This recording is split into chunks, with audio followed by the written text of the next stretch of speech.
What's up, guys, and welcome to the first episode of my new series called Render Revamps, where I'll be taking a look at scenes that you have submitted through Patreon DMs, and I'll be tackling them, seeing what works and what doesn't, giving myself about 60 to 90 minutes a time frame to improve on the scene and make something new and hopefully improved out of it to give you some pointers for the future.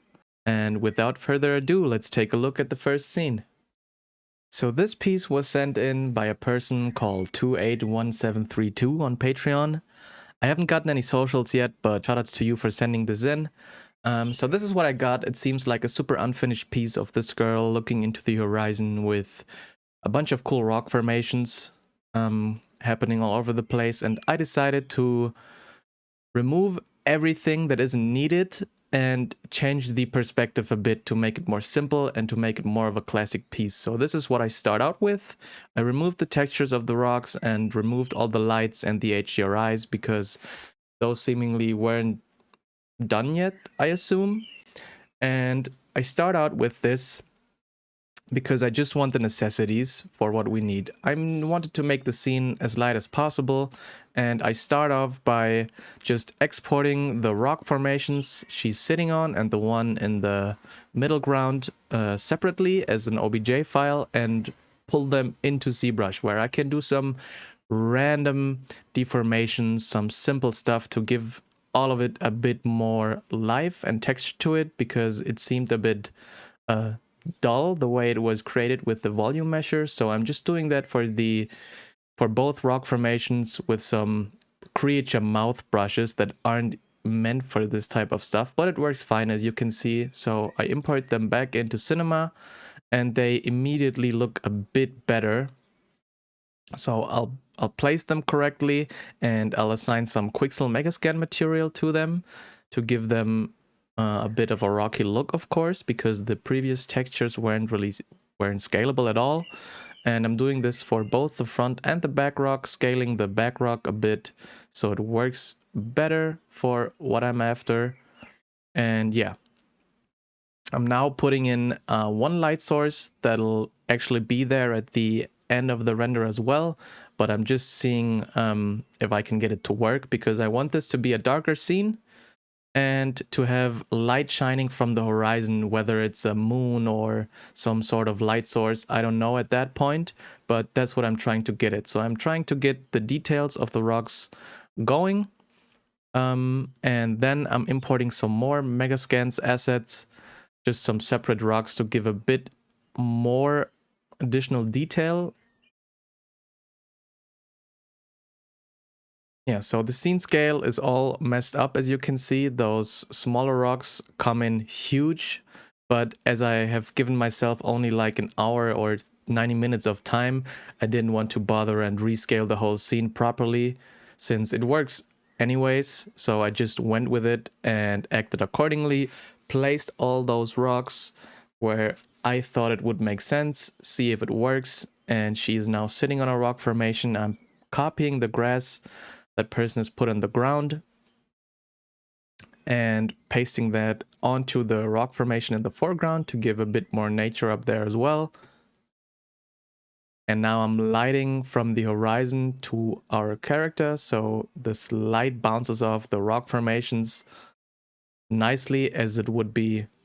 I still don't know what it is at that point, whether it's a moon or a planet, but I'm doing the same for the foreground rock formation to give a bit more of detail to that as well. And I've noticed that the scattering medium was set to a really low density, so I scaled that up so the skin isn't shining as red. And now I'm just adjusting the jacket, nothing major, just switching the colors as the person has it already set up with a mixed material. And I'm adjusting the hair a bit, but that's fine. And the pants. Yeah, so we got some lights in there, and now I wanted to switch up the statue for something else, because in my opinion that statue that was there before didn't make that much sense in context, and we do want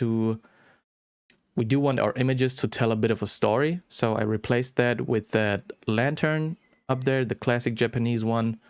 And yeah, now I'm just kind of increasing the light source we added in earlier at the beginning to make the rocks in the middle ground a bit more like a bit brighter, so it works out well when we go into Photoshop. This is pretty much what it is in Cinema, and now we head on to Photoshop, where I just replaced the background with a different sky, and then we'll be heading into Camera Raw after I've drawn in that circle, because I decided, you know what, let's just put some kind of a planet there. So I've made a white circle and pasted an earth texture onto it, or a photo, and yeah, that works just fine. And now I'm heading into Camera Raw, I think, after I applied the image, and do some basic color correction as I always do to get this late night mood going. And using all the render passes I exported, for example the bloom, as I do right here, to get a bit more of a glow going. Now I'm just experimenting with some sort of extra detail, and now we apply another texture to the top of it, and we've got ourselves a scene that's super different from what we started out with in terms of composition, if that even was the final composition of the piece I was sent. And yeah, now I'm just adding in additional detail by texture maps, so we get a bit more sense of depth, and this is what we end up with. Simple piece that comes together nicely through color correction and post, and the additional effects. We've made sure that the rock formations are just more organic in general, and that the whole image itself could potentially tell a story when you look at it and conveys an atmosphere. That's the most important thing in my opinion. And yeah, thank you very much for sending this in. I hope that I was able to convey some methods or just general ways of doing things where you can take that and apply it to future stuff. For example, just revamping the rock formations and making them a bit more organic. Yeah, and thank you very much for sending this in once again, and let's get on to the next one. This piece was sent in by Zeta Designs, which he has previously published on social media. Thank you for sending this one in, and I've immediately had an idea when it comes to the piece, so let's just get to it. The scene itself is super weirdly put together without wanting to knock anything about it, but there's a lot of glossy materials or specular materials for skin materials, and just some super strange material decisions in general. So I decided to go the fast way, since I'm on a time crunch, and just copy in skin materials I've previously created. And now I'm making sure that all the other specular materials, like the mouth and the eyes, for example, are just regular glossy materials, so it's just easy on the render scene itself, because I'm figuring out why this scene takes so long to render, and it seems super unoptimized, but until the end of the process of me trying to do something with the scene, I wasn't able to achieve anything with it, and the render times just stayed that way. So I'm just trying to execute my idea as good as I can.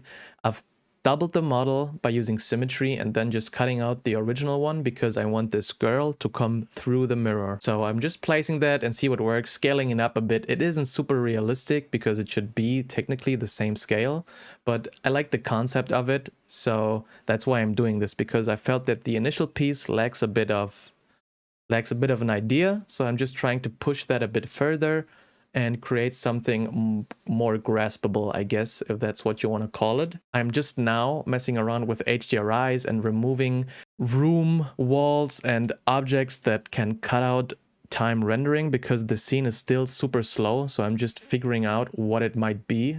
And as I said, I won't. So take that as you might want to. I'm now placing in a new mirror, and I've made sure that the countertop where she is popping out of is flat, so we have a bit more leeway and we can actually manipulate the scene in a way that really makes it look like she's jumping out the mirror.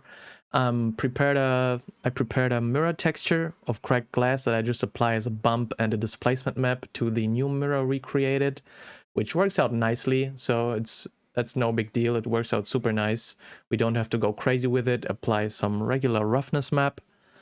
And now it's onto the mirror pieces that she's shattering out of in a way. So I've just used a Voronoi fracture with bigger pieces, made sure that those have the edge detailing turned up a little bit, which doesn't matter at the end because I'll end up using a displacer for all these pieces that I'm placing right now. So I'm just trying to get a look going where it makes it seem like the mirror is shattering outwards and she's popping out. Like that's what I'm going for. So I've been doing the same with the small pieces I'm adding in. That's also a Voronoi fracture, just super scaled up. So it's a lot of little pieces, and it comes down to placing. And since I'm on a time crunch, it might not look perfect, but I'm just trying to get the idea out. That's all this is about. Like taking previous pieces and maybe pushing them in a way that you didn't think of, or whatever the reason might be. So now I've applied the specular material and I'm adding in light sources. Turns out we are going back to the way this was lit originally, which is from one big light source at the left and one new light source in front of the mirror, because I want the focus to be the new her that is popping out and not the previous one that was looking at the mirror in the original piece. So here you can see me just trying carefully navigating through these tough render times, which I still haven't figured out. For whatever reason, the scene is taking so long, so I couldn't really get a good grasp at what I'm working with the time stretch that I had. And yeah, I'm now just doing some regular stuff of just seeing what composition works and if I can twist this anymore in a direction that I'm liking. I'm now cleaning up the scene so I can render accordingly with all the passes. And I made the decision to crop it to a 1:1 square ratio instead of a poster one. And it works better. So here we are in Photoshop and we are doing some basic color correction. The piece turned out nicely because it really took a while to render. And I couldn't really see before if it would work or it doesn't, but it certainly does. So now I'm just doing some extra work with the diffuse render pass. And then I'm making the eyes a bit brighter, adding in the post-processing bloom render pass and then the reflection render pass to just push color in all sorts of ways until we get a result that I like. I did want to keep it dark but still bright enough so it conveys a cool mood, which I think it does. I'm adding in some diamond stock photo to get like these refractions going, even though they are totally unrealistic, but they work super nicely. So I'm applying them to the mirror and the surroundings. It works really well on the faucet. And yeah, now I'm just playing around and seeing what I can do to push it a bit more. And turns out chromatic aberration does work. That's what I had in mind from the beginning, that I did want to do this. So I'm just switching the channels to like 1 or 2 pixels to the sides and I'm masking it so we have this chromatic aberration going, and this is what we end up with. So our final piece has a bit more of an idea, maybe not the best execution, but as a piece it just works a bit better in my opinion. I could have pushed it more. I should have made the tiling a bit smaller on the walls and I should have added more graffiti to get that dirty look back, but as I couldn't figure out why the scene took so long to render even on my hardware, I just did what I could in the time frame that I had, and I made sure that we have something presentable at the end. And yeah, that's basically it. So we've tackled 2 pieces today, and appreciate every one of you watching my videos and supporting me. And if you want me to tackle your scenes, you can subscribe as a mid-level or an all-access patron and just send me DMs on Patreon with your scenes. Just make sure that you save them with all the assets, as Cinema does give that option. And I really want to continue this and tackle your scenes because I do think it's super fun. Yeah, that's basically it for the first one. Thank you so much for watching and hope to see you in a few weeks, maybe days, who knows.